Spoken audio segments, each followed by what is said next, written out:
Alright guys, good afternoon. Yesterday when this video come out, made a lot of good progress on the truck. You'll see in the videos to follow, it moves, it drives.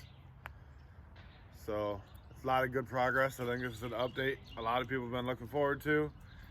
And I got a few kinks to work out, but